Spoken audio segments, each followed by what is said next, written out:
Model of the Year is Mr. Edward Bayobon! Yeah! Candidate number 3. Invite din namin kayo guys tomorrow night po. Nandito po ako again. We have Draga Oke every Sundays. Ayan, yung Draga Oke po is drag, comedy, and karaoke. All in 1 p.m. tomorrow. Kung wala kayo gagawin, with a very special guest from Drag Race Philippines Season 2, Miss Tiny Deluxe will be here tomorrow. Ayan, kasama ko po tomorrow si Russell. Ayan, so magkakantahan tayo. Of course, back to back with our Ramparinas also. Ayan, bukas po yan ang aming Draga Oke. Once again, I'm here every Wednesday and Sunday running Miss Bamba. Ayan, but every Wednesday, we have our Jack Up Wednesdays where I never dalawa kayo on a Wednesday. Alright, ito na nga results are in for our special awards. Yes. Okay, so we will be awarding 4 awards. And yes po, simulan na natin ito. Ang ating unang award ay ang Best Magazine ng Model of the Year. Yes. So we would like to call in Mr. Rinala and EJ Kalulad to help us award our winner. Yes, once again, Sir Richard Hinola of Best Magazines here. Sir, ayan. So please, pwede po kayo. Ayan, nagkakita pa sila. Alright, so Once again, this is only minor awards. Ayan. Siyempre pa, we're still going to our grand finals night happening on May 20. Ayan. congratulations. Number 3 up next, our Hash Manila Ambassador to be awarded by Mr. James San Miguel. Yes. Mr. James San Miguel.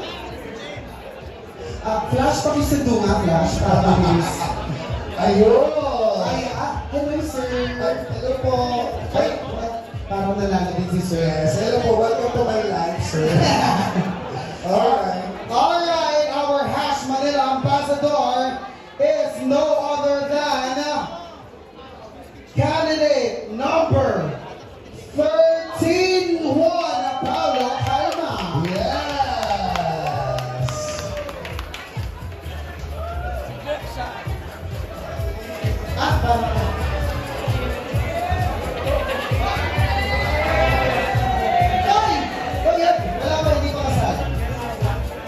Congratulations! Okay, tuloy-tuloy na natin ang third award as our Man of Steel.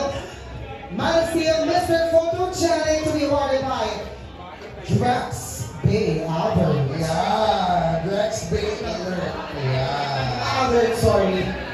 Bay Alert. Drex from Bay Alert. Ayun. Alright, it is none other than candidate number 12, Betty Yatar. Yes.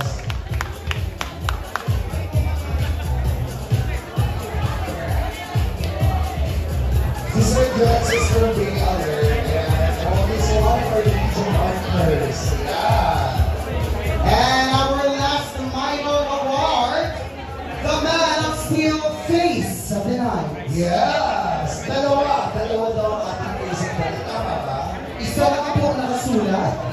So, dalawa po. Ako na lang po magsulat ng isa. Isa lang po ang nandito.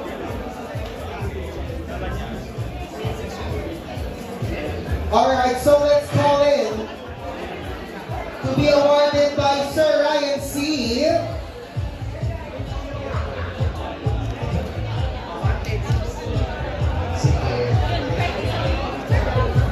Meron pa na po isang envelope. Sorry guys, dry run pala to. Dry run. Alright. Kaya natin ba? Sir, isa lang po ito. Okay, mag-awin po tayo after the break. Okay, so isa lang po talaga. Okay. Dalawa po talaga. I quit.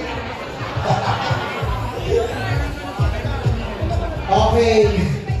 Alright, sino sa tingin nyo ang magiging face of the night? Who's your bet? Sino? Anong number? Sino? Ano ba yan? 13. 31 and B. 3-1. Yeah.